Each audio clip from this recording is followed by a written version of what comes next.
नमस्कार, मैं साक्षी। स्वागत है आपका हमारे चैनल पर। बिहार की राजनीति में एक बार फिर उबाल है। एनडीए में सीट शेयरिंग तो हो गई है, लेकिन इसके साथ ही सहयोगी दलों की नाराजगी खुलकर सामने आ रही है।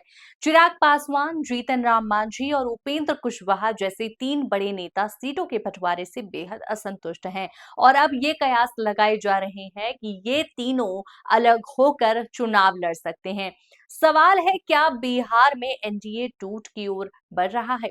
दरअसल हाल ही में नीतीश कुमार दिल्ली पहुंचे थे, जहां उन्होंने 2 दिनों तक बीजेपी के केंद्रीय नेतृत्व से बातचीत की। प्रधानमंत्री मोदी लगातार बिहार का दौरा कर रहे थे, लेकिन सीट शेयरिंग और मुख्यमंत्री चेहरे को लेकर चुप्पी बनी हुई थी। नीतीश को लगा कि मामला उनके खिलाफ जा सकता है, इसलिए उन्होंने खुद मोर्चा संभाला और दिल्ली में लंबी बैठकों के बाद सीटों का फॉर्मूला तय हुआ। क्या है वो नया फॉर्मूला, चलिए आपको बताते हैं। नए फॉर्मूले के तहत जेडीयू को 103 और बीजेपी को 101 सीटें मिली हैं, यानी नीतीश कुमार को एक सीट का फायदा दिया गया। इसे बड़ा भाई बड़ा संदेश मानते हुए बीजेपी ने जेडीयू के प्रति सम्मान दिखाने की कोशिश की, लेकिन इसके साइड इफेक्ट सामने आ गए हैं। चिराग पासवान, जो पहले 40 से 70 सीटों की मांग कर रहे थे, उन्हें सिर्फ 20 सीटें दी गई हैं, जबकि पिछले लोकसभा चुनाव में उनका स्ट्राइक रेट 100% रहा था। 5 में से 5 सीटें जीती थी। उपेंद्र कुशवाहा, जिनकी पार्टी अभी कमजोर है, उन्हें 10 सीटें ऑफर की गई हैं, लेकिन वो साफ कर चुके हैं कि अगर सम्मानजनक भागीदारी नहीं मिली तो वो अकेले चुनाव लड़ने को तैयार हैं। उन्होंने यहां तक कह दिया कि अगर हम डूबेंगे तो तुम्हें भी लेकर डूबेंगे। वहीं जीतन राम मांझी, जो बिहार के पूर्व मुख्यमंत्री और केंद्र में मंत्री रह चुके हैं, उन्हें भी सिर्फ 10 सीटों पर मनाया जा रहा है, जबकि उनका जातीय प्रभाव बिहार में 2.5 से 3% वोट तक है। मांझी की नाराजगी भी खुले तौर पर सामने आने लगी है। लेकिन ये तीन नेता ही नहीं, अब भाजपा को यूपी के अपने सहयोगियों से भी दबाव झेलना पड़ रहा है।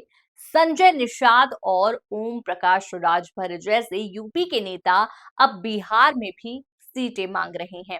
ओपी राजभर 29 सीटों की मांग कर चुके हैं, जबकि संजय निषाद 20 से ज्यादा सीटों पर दावा कर चुके हैं, पर उन्हें एक भी सीट मिलने की संभावना तो है नहीं। इससे ये साफ है कि भाजपा को अपने यूपी गठबंधन की भी चिंता सताने लगी है। अब इस बीच एक बड़ा सवाल है। क्या है वो बड़ा सवाल? कि बीजेपी इन सहयोगियों को कैसे संभालने वाली है?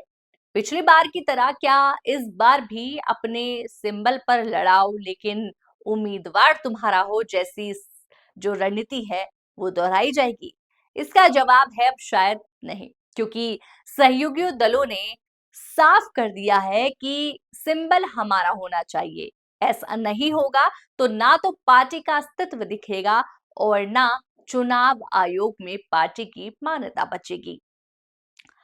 चिराग पासवान पहले ही एक बार पार्टी टूट का झटका झेल चुके हैं। वो और नुकसान नहीं उठाना चाहते। एक और बड़ा मुद्दा ये भी है कि कांग्रेस और आरजेडी की वोटर अधिकार यात्रा बिहार में जबरदस्त भीड़ खींच रही है। राहुल गांधी खुद गया जाकर दशरथ मांझी के परिवार से मिले, उन्हें पक्का मकान दिया, चाबी सौंपी और मांझी समाज को अपने साथ जोड़ने की कोशिश की। ये वही मांझी समाज है जिससे जीतन राम मांझी आते हैं। बीजेपी और जेडीयू दोनों का ये डर सता रहा है कि अगर मांझी नाराज हुए और समाज कांग्रेस के साथ चला गया तो नुकसान होना तय है। तब क्या होगा, ये आगे देखना ही पड़ेगा। बीजेपी और नीतीश के सामने इस वक्त दो रास्ते हैं। या तो सहयोगियों को मनाया जाए या उन्हें अलग होने दें और सारा चुनाव खुद संभाल ले। लेकिन अगर सहयोगी अलग हो गए तो सीटों का बंटवारा और जातीय समीकरण दोनों प्रभावित होंगे। ये ठीक वैसी ही स्थिति होगी जैसे महाराष्ट्र में हुई थी, जब बीजेपी ने अपने सिंबल पर अन्य नेताओं को लड़ाकर उन्हें भी कमजोर कर दिया था। और भी सवाल उठते हैं, उन पर भी हम आगे बात करेंगे कि वो उसमें क्या बड़ा सवाल उठता है कि क्या बीजेपी फिर से अपने सहयोगियों को सिंबल राजनीति में उलझाने वाली है या फिर सचमुच उनका सम्मान बनाए रखेगी। अगर चिराग, मांझी और कुशवाहा जैसे नेता अलग हो गए, तो क्या एनडीए 2025 की बिहार विधानसभा में दमदार वापसी कर पाएगा? क्या बीजेपी को सीटों की कुर्बानी देनी पड़ेगी या वो नए सहयोगी तलाशेगी? आपकी क्या राय है? हमें कमेंट सेक्शन में जरूर बताइएगा और ऐसे ही अपडेट्स के लिए हमारे चैनल को सब्सक्राइब करना ना भूलिएगा।